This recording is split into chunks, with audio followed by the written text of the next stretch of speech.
Hey guys, everything new under the sun. Now this is breakingisraelnews.com, and I've spoken on this subject before, and so just more evidence, more confirmation that really what I'm thinking is going in the right direction. Other people are thinking it too. Let's go to reader mode here. Is genetic engineering recreating the sin of Noah's generation? I believe it is. As in the Bible says, as in the days of Noah, so shall the coming of the Son of Man be, the days in which the Lord comes back. And the verse here, that they always have a verse at the beginning of their article: consider the work of God, for who can make that straight which hath made crooked? Ecclesiastes 7:13. Let's see. New technology enabling scientists to manipulate genes, mixing human genes and organs of those animals, is a disturbing trend in science, which one rabbi believes mirrors a sin that led to global destruction in the generation of Noah. I absolutely agree. The Bible says, as in the days of Noah, so shall the coming of the Son of Man be. Last week, the National Academies of Science and Medicine released a new report including recommendations to ensure genetic research done in the United States is performed responsibly and ethically. Whatever ethically means, because, it's quickly becoming a non-Christian society. So where do ethics come from, first of all, if you're not Christian? In essence, this report gave the green light to gene research, even though funding for such research is currently banned by the government because of ethical dilemmas it raises. The new technology bears with it practical risks. Genetic research can take two forms: gene editing to cure prevent disease. This is like a cashless society. They're going to come out with all these good reasons why we should be doing this. We should be gene editing because it's going to cure cancer. It's going to cure all these illnesses. And yeah, there's a whole bunch of good reasons for it. But ultimately, it's going to bring back probably a lot of the animals and very genetic mutation animals that were present in the days of Noah. Genetics is uncharted territory, and scientists could accidentally introduce a dangerous mutation that will harm future generations. And that absolutely could be true. Or in an attempt to create vaccines, inadvertently create a superior form of disease which could threaten mankind. That's an interesting idea. Could that be part of the pestilences spoken of in Luke and in Matthew? Rabbi Moshe Halperin of Macon Madei Technology stated in response to the report that there are clear Torah guidelines for this new technology. Thou shalt not let thy cattle gender with thy diverse kind. I didn't even know this was in Leviticus. This is interesting. This is talking about interbreeding, breeding between kinds. Thou shalt not sow thy field with mingled seed, neither shall a garment mingled of linen and woolen come together. So mixing seed, mixing genes, these are all things that are bad that God basically forbids. Leviticus 19:19. It is forbidden to create a creature that is a mixture of species. And I would suggest a mixture of kinds is really what he means. Species can be within the same kind of animal. So, you may have a big dog and a small dog, and they're considered different species or whatever. I may be wrong there, but that's kind of the point. They may be considered different species, but those do interbreed.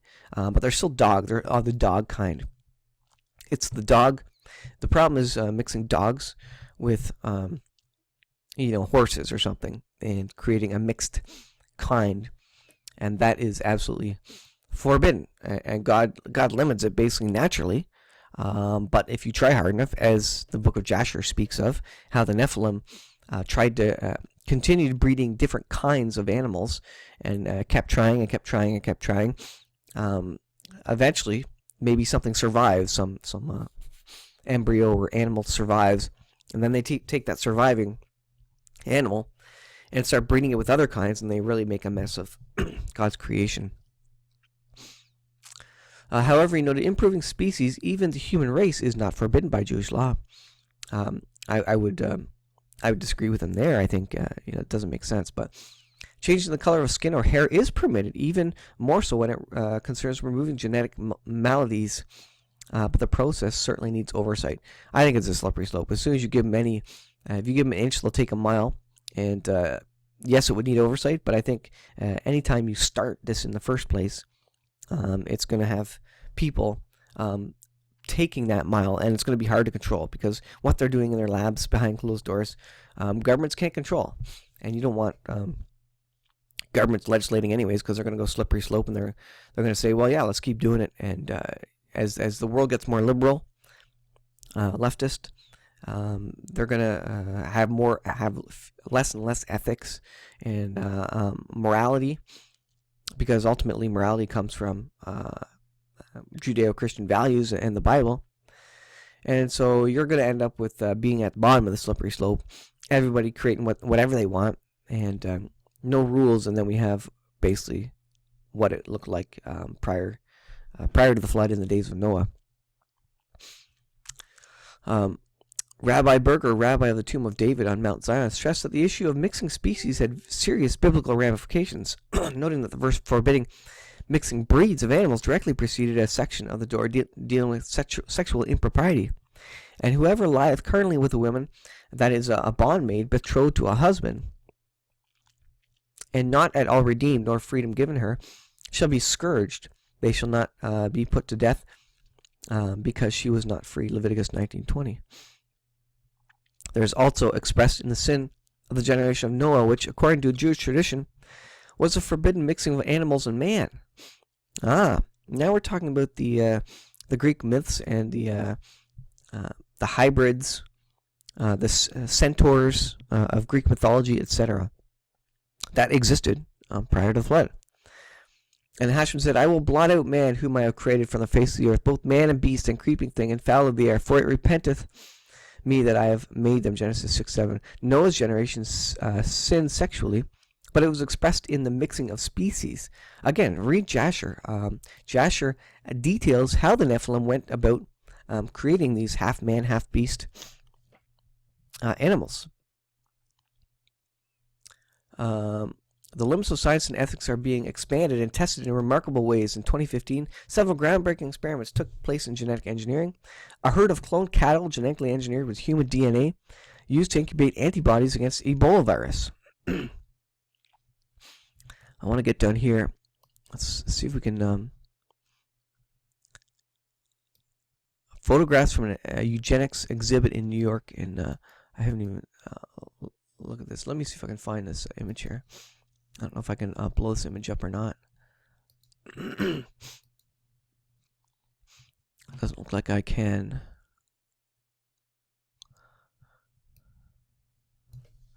Wonder if I can increase the size? No.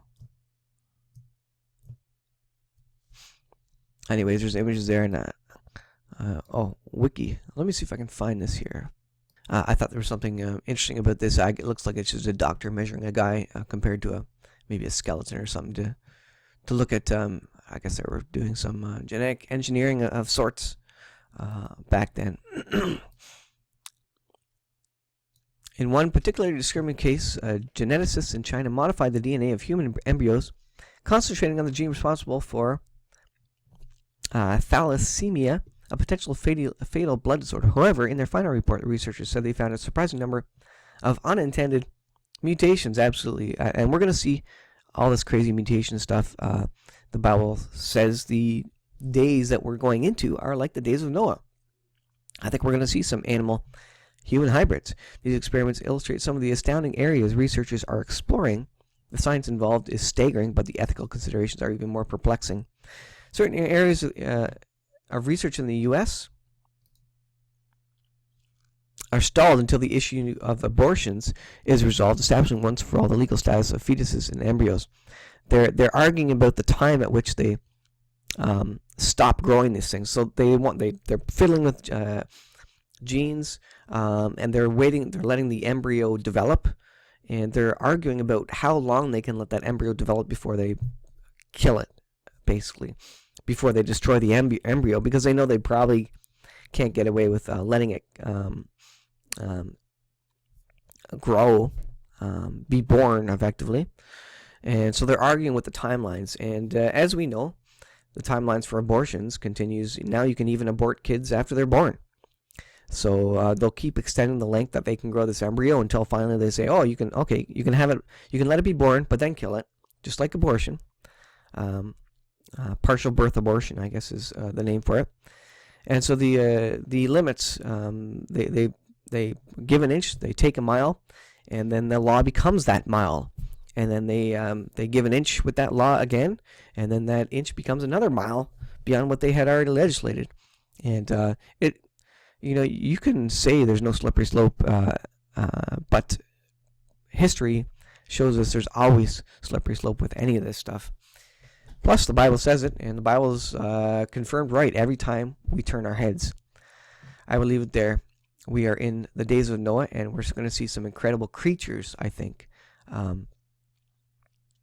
Some creatures, biblical creatures, Greek mythological creatures, as in the days of Noah. I will leave it there, guys. Thanks for watching. We will see you guys in the next video.